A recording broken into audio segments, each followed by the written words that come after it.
السلام علیکم my dear YouTube family, آپ کو ہمارے چینل نیریٹو گھر میں خوش آمدید۔ آج ہم اس ویڈیو میں حضرت موسیٰ علیہ السلام کی پیدائش کے واقعے کے بارے میں تفصیلاً بیان کریں گے، اس لیے ویڈیو کو آخر تک دیکھنے کے لیے ہمارے ساتھ جڑے رہیں۔ شکریہ۔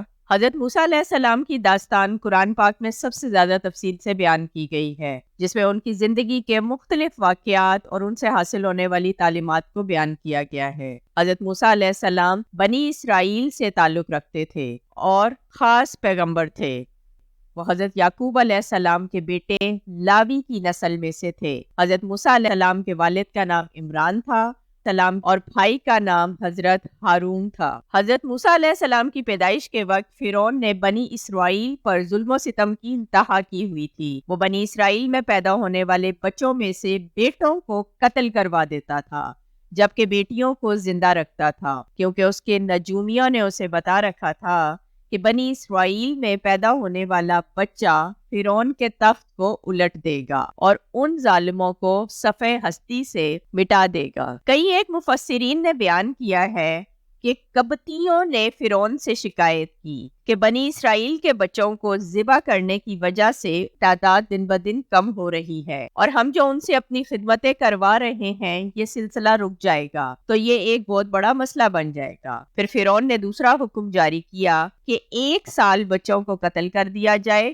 اور 1 سال قتل کا وقفہ کیا جائے۔ مفسرین فرماتے ہیں کہ جس سال بچوں کے قتل نہ کیے جانے کا حکم تھا اس سال حضرت ہارون علیہ السلام پیدا ہوئے، اور جس سال بچوں کو قتل کرنے کا حکم تھا اس سال میں حضرت موسیٰ علیہ السلام کی ولادت باسعادت ہوئی، جس وجہ سے آپ کی والدہ بہت پریشان رہتی تھی۔ قدرت الہی سے حمل کے آثار بھی آپ کی والدہ پر زیادہ ظاہر نہ تھے، اور جب حضرت موسیٰ علیہ السلام کی پیدائش ہو گئی تو قرآن پاک میں سورۃ القصص میں اللہ تعالیٰ نے فرمایا، اور ہم نے موسیٰ علیہ السلام کی ماں کو الہام فرمایا کہ اسے دودھ پلا، اور پھر جب تجھے اندیشہ ہو تو اسے دریا میں ڈال دے، اور نہ ڈر اور نہ غم کر، بے شک ہم اسے تیری طرف پھیر لائیں گے اور اسے رسول بنائیں گے۔ تو اسے اٹھا لیا فرعون کے گھر والوں نے، اور ان کا دشمن اور ان پر غم ہو، بے شک فرعون اور حامان اور ان کے لشکر خطا کار تھے۔ اور فرعون کی بیوی نے کہا، یہ بچہ میری اور تیری آنکھوں کی ٹھنڈک ہے، اسے قتل نہ کرو، شاید یہ ہمیں نفع دے یا ہم اسے بیٹا بنا لیں، اور وہ بے خبر تھے۔ پھر حضرت موسیٰ علیہ السلام کی والدہ نے ایک چھوٹا لکڑی کا صندوق تیار کروایا اور اس میں حضرت موسیٰ علیہ السلام کو ڈال کر دریا میں بہا دیا، اور بہت پریشان ہوئی، اور ساتھ ہی اپنی بڑی بیٹی مریم سے فرمایا کہ بیٹی تم اس صندوق پر نظر جما کر کنارے کنارے چلی جاؤ۔ یاد رہے کہ یہ وہ حضرت مریم نہیں تھی جن سے حضرت عیسیٰ علیہ السلام کی ولادت ہوئی، بلکہ یہ حضرت موسیٰ علیہ السلام کی بہن مریم تھی۔ اور دیکھو کہ کیا ہوتا ہے، مجھے بھی خبر کرنا۔ وہ صندوق تیرتا ہوا فرعون کے محل کی طرف پہنچ گیا، جہاں سے فرعون کی کنیزوں نے اسے نکال لیا اور فرعون کی بیوی حضرت بی بی آسیہ کے پاس لے گئے۔ چونکہ حضرت موسیٰ علیہ السلام نہایت ہی خوبصورت بچے تھے اور دریا میں بہہ کر آنے کی وجہ سے ان کی شناخت بنی اسرائیل کی اولاد کی حیثیت سے نہ تھی، اس لیے حضرت آسیہ کو وہ بہت پسند آ گئے اور انہوں نے اسے اپنے پاس رکھ کر خود پرورش کرنے کی خواہش کا اظہار کیا، اور اس طرح فرعون کو اپنی ملکہ کی خواہش پوری کرنی پڑی۔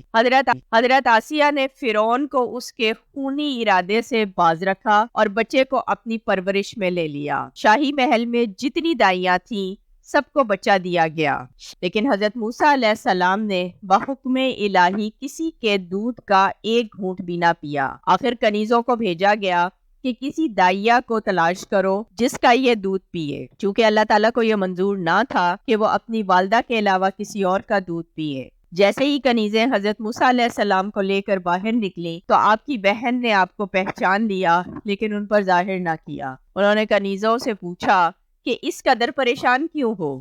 کنیزوں نے کہا، یہ بچہ کسی کا دودھ نہیں پیتا، ہم ایسی دائیا کی تلاش میں ہیں جو اس بچے کو دودھ پلا سکے۔ یہ سن کر آپ کی بہن نے کہا کہ میں ایک ایسی دائیا کو جانتی ہوں کہ ہو سکتا ہے یہ بچہ اس کا دودھ پی لے، اور وہ اس کی پرورش کر سکیں۔ اور پھر جب حضرت موسیٰ علیہ السلام کو ان کی والدہ کو دیا گیا تو وہ دودھ پینے لگے۔ یہ خبر حضرت آسیہ کو دی گئی، جس کو سن کر وہ بہت خوش ہوئی اور انہیں اپنے محل میں بلوا لیا۔ انہیں بہت سارے انعام و اکرام دیے اور انہیں حضرت موسیٰ علیہ السلام کو دودھ پلانے کے کام پر مامور کر دیا۔ قرآن پاک میں اللہ تعالیٰ ارشاد فرماتا ہے کہ تو ہم نے اسے اس کی ماں کی طرف پھیرا کہ ماں کی آنکھ ٹھنڈی ہو اور غم نہ کھائے، اور جان لے کہ اللہ کا وعدہ سچا ہے، جس طرح کہ ہم نے وعدہ کیا تھا کہ اگر یہ کہیں چلا بھی گیا تو ہم اسے واپس لوٹا دیں اور منصب رسالت سے نوازیں گے۔ تو اس کو واپس لوٹانا رسالت کی بشارت کی سچائی کی دلیل ہے، لیکن اکثر لوگ نہیں جانتے۔ اس طرح حضرت موسیٰ علیہ السلام اپنی والدہ کی گود میں پرورش پانے لگے۔ جب کچھ زمانہ گزر گیا تو بادشاہ بیگم نے حکم بھیجا کہ اب بچے کو میرے پاس لے آؤ۔ چنانچہ ایک دن بھرپور استقبال کے ساتھ حضرت موسیٰ علیہ السلام کو محل واپس لایا گیا۔ ان کے واپس آنے پر بی بی آسیہ بہت خوش ہوئی اور انہیں لے کر فرعون کے پاس گئیں اور اس کی گود میں لٹا دیا۔ حضرت موسیٰ علیہ السلام نے گود میں لیٹتے ہی فرعون کی داڑھی کو پکڑ کے زور سے کھینچا۔ فرعون کھٹک گیا اور درباریوں نے کہنا شروع کر دیا کہ ہو سکتا ہے یہ وہی لڑکا ہو، اسے فوراً قتل کر دیجئے۔ حضرت آسیہ بےتاب ہو کر بول اٹھی، اے بادشاہ، کیا ارادہ کر رہے ہو؟ آپ اسے مجھے دے چکے ہیں اور میں اسے اپنا بیٹا بنا چکی ہوں۔ تو فرعون نے کہا، ٹھیک ہے، دیکھتے ہیں، آج اس نے مجھے داڑھی سے پکڑ کر نیچے کر دیا، ہو سکتا ہے یہی میرا تخت گرانے والا ہو۔ بی بی آسیہ نے فرمایا کہ بچوں کو ان چیزوں کی کیا تمیز، آپ ان کے سامنے انگارے رکھ دو یا موتی، پھر دیکھو کہ وہ کیا اٹھاتے ہیں۔ اگر موتی اٹھا لیا تو اس کا مطلب ہے کہ بچے میں عقل ہے، اور اگر انگارے تھام لیے تو سمجھ لینا کہ عقل نہیں ہے۔ صرف داڑھی پکڑ لینے پر اتنے لمبے خیالات کر کے اس کی جان کا دشمن بن جانا عقل کی بات نہیں ہے۔ چنانچہ یہی کیا گیا۔ دونوں چیزیں آپ کے سامنے رکھی گئی اور حضرت موسیٰ علیہ السلام کا ہاتھ سرخ یاقوت کی طرف بڑھا، لیکن اللہ کے حکم سے فرشتے نے آپ کا ہاتھ انگارے پر رکھ دیا اور آپ نے وہ انگارہ منہ میں ڈال لیا، جس سے آپ کی زبان مبارک جل گئی اور لکنیت پیدا ہو گئی۔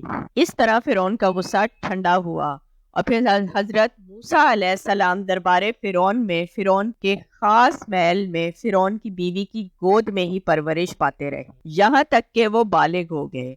فرعون جو مظالم بنی اسرائیل پر کر رہا تھا، اس میں بھی کمی ہو چکی تھی اور سب امن سے رہ رہے تھے۔ حضرت موسیٰ علیہ السلام کی زندگی کے اور بہت سے واقعات بہت مشہور ہیں۔ باقی واقعات کے بارے میں جاننے کے لیے ہمارے چینل کو سبسکرائب کرنا مت بھولیں، اور اگر آپ کو ہماری یہ ویڈیو پسند آئی ہو تو اسے لائک کرنا اور کمنٹ کرنا ضرور یاد رکھیے گا۔ شکریہ۔